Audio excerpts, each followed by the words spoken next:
Welcome back to the Rubasha Family Podcast. Dad, we have you on again. Just real quick, guys. I know a lot of you guys have been watching our episodes, audio and on video. Make sure you hit the subscribe button. It is very important that you guys subscribe, show us support as we want to bring out these lovely conversations. So don't forget to do that. And if you're listening on audio, make sure you download this episode, subscribe to the Rubasha Family Podcast on all platforms. So, Dad, how does it feel to have another conversation? Yeah, very good, Eve. So happy and so excited again to come to your show. Yeah, it's been good. You know, we're getting a lot of interaction online and social media platforms, so it's good to continue. Yeah, make us growing. So we are growing into the podcast and also in ourselves, we are growing. Yeah. Okay, so Dad, you've been having these conversations, getting the camera out there and talking, and it's interesting. It's an interesting journey. So the last talk you did, if you guys haven't seen it, it's out on audio and on video, and you had the conversation about relationships, and we had the title of the video, and you talked about in the video how there was no such thing as a failed marriage. So explain. Yeah, so as I say, I'm growing also is part of my experience in life.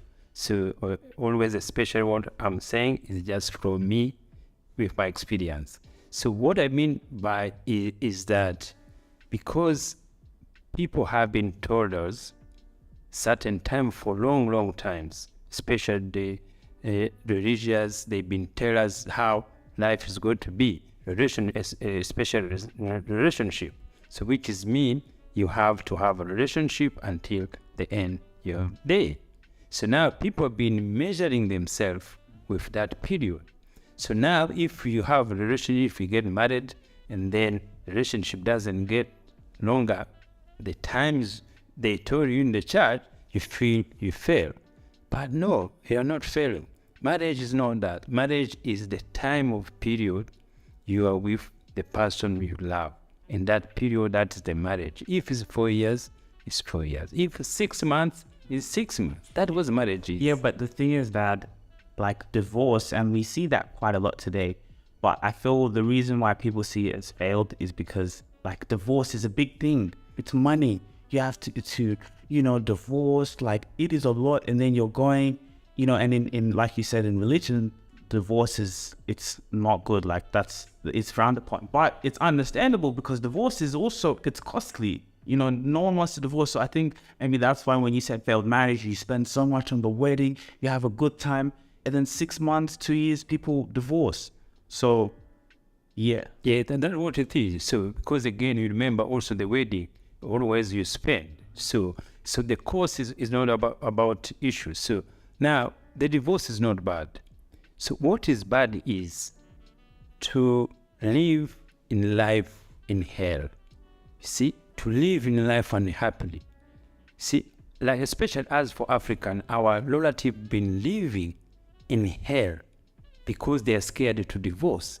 They have been living in a bad relationship because the church have told them, no, it had to be end of the day.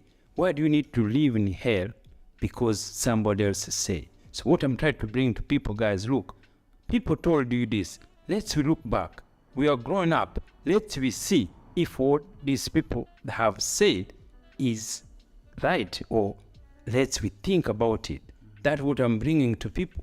We are not arguing. Let's see what these people, they have been told us, which is relevant if the times we are in. And now you look in Western countries, now divorce is much easier because they experience that. They experience that unhappiness. And it's at a much higher rate. Yes, it's a higher rate because they know to live good life. They choose to live in hell marriage or to divorce, and then everybody goes his own, and then you go on different way. I think that is the best way. It's true. Like even maybe some women cope with abuse, or people mental trauma, emotional traumas, but because, like you say, and it's not even, like you said, okay, the church, and you see most people are followers, but another thing is a lot of people are not critical thinkers. And in terms of, you go on social media and a happy relationship, there's people smiling, I've been together however many years, and you see that, and then you start to compare yourself to that. or you compare yourself to your neighbor or to your friends who, oh, we've been married for 50 years. But you don't even know in that 50 years they're going through hell. You don't know that. They could be have peace or they could have better. Yes. Like you said, it could be finance, whatever the case is, you don't know. But instead of, like, I just think it's about critical thinking and say, wait a minute, what defines a good relationship? You know what I mean? Yes. So that's why. So you and you remember always I say it's love. Always start with love, but sometimes love ends. I don't know why the love ends. We don't know how the thing change because always people start with love. That we get married, that got into relationship. As even I said before, sometimes when the marriages happen, every person has his own mind why they are going into that marriage.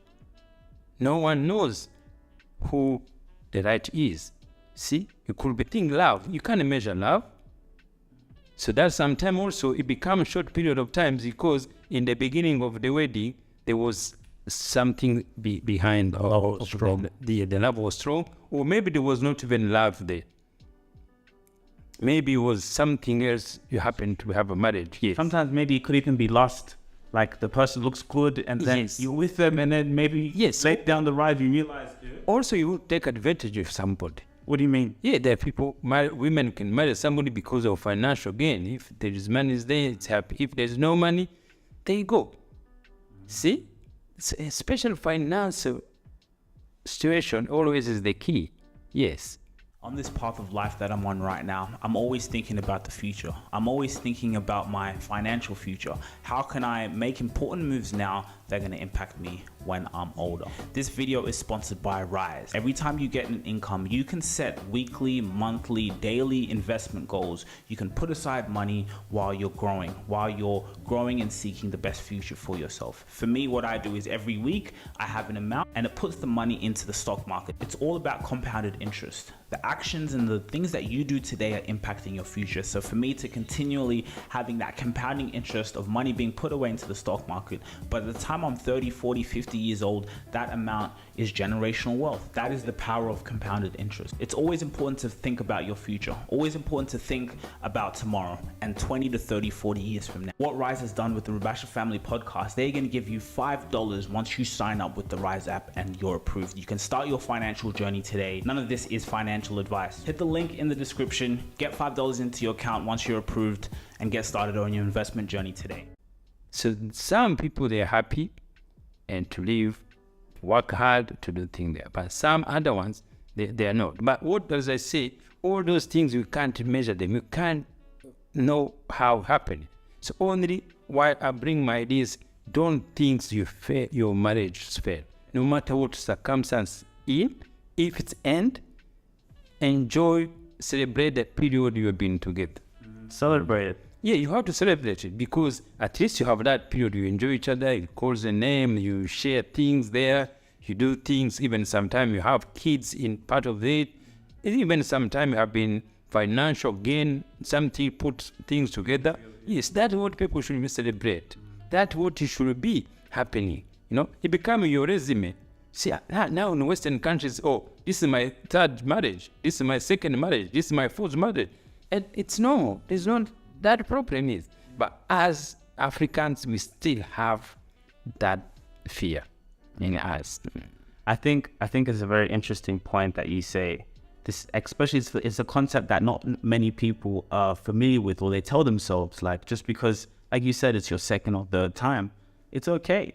Yes, it's okay because it's life. Because you see, and that's why I keep coming again on my teaching. It's your mind. Everything's in your mind. The love and the hate, they're in your mind. So that is why when you enjoy to live in happy, you have to witness happiness. Witness happiness, feel the happiness. And the love also, you feel it. And if you know there is no love, if you see the hate is coming, if the abuse is coming, you just stop it. If you can't work out, and live away peacefully. See, the problem again, it's that anger when the relationship ends. It's the anger. Yes, it's the anger.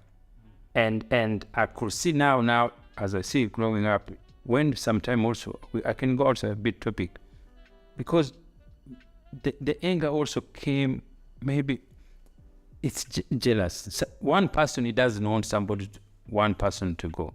That's how always happen in relationship. Yes, one you want to end, other one want to continue in. So now that is where the anger came now.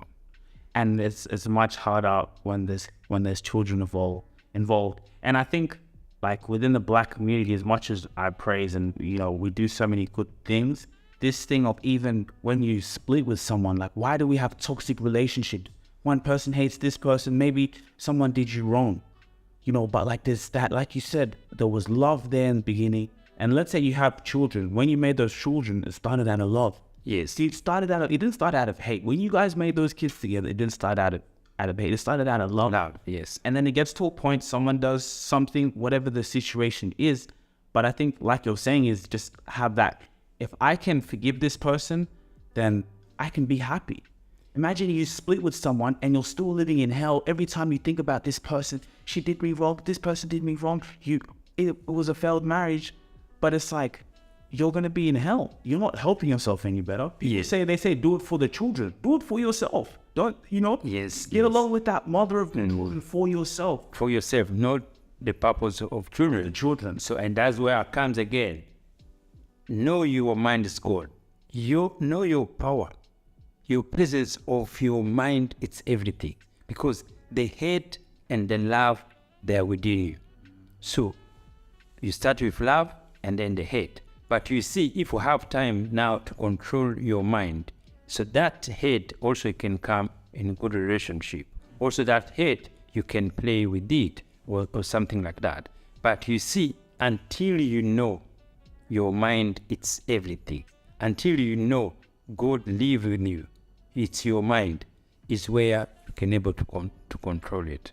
But otherwise, the anger continue. And you found most people keep, my ex. You see, that things had to end. So the reason it doesn't end, it's that anger. And that anger, you have to manage it. You have to think you can do everything by yourself. You can move on with your life. You can think, So you have to go back, you think, why I keep bringing this person in my life. And because he put me in here. So only way you go to do, use your mind. And you change it completely in one sentence. Otherwise, you continue to live in here, in your mind. See, always the hair is in your mind. You can't see it outside. Yes. When you go to sleep, you're thinking about this person did this to me. Your whole, I've had that experience before, not even just within a relationship, another person, someone maybe does you wrong, and you want to hold that. I can't believe they would do this to me, But if you don't forgive, you'll never move on. You'll never have that peace. Yes. And it goes to show, if I can't forgive this person, what makes me think I'm going to forgive myself? When I do something wrong, I'm a human being. Then I'll be mad at myself instead of saying, don't judge. Even the worst thing is just even to try to get another relationship, but because you carry on with the hate, the past in your mind, you can't move on. You can't move on. See, only the way you go to learn to move on is to know you are God. Your mind is everything. You have power in you to control, to think good or evil, because all they are in you. And changing is simple.